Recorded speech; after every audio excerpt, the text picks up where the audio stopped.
So, dito kami 7-Eleven. Ayan, meron mga Ito, pwede din po. Shoyu. Ano shoyu? onigiri.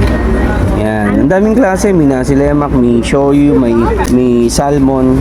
So, tas ako sa akin ito gusto ko. Maraming klase ng sausage. Ayan. Chicken breast din. May cheesecake din, oh. Gusto mo ba? So, pinainit natin yung sausage. Tsaka itong onigiri. Mainit nga. Mainit. Masarap. Ito still fake. Sarap. Ang galing no, may cheesecake sa 7-Eleven. Tingin.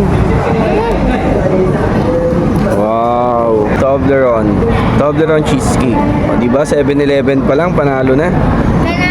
Tignan natin. Kapit ako sa onigiri mo, okay? Tapos ito yung view. O, diba? Tignan natin itong sausage. Diba?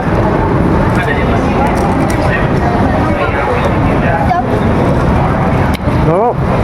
3 SGD. 120 pesos. Sarap. Dalawa.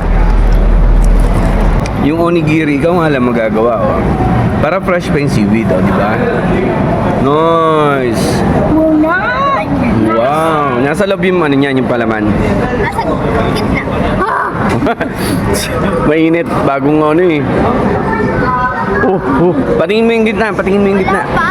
Andiyan na, yun yung salmon tartar. Yan.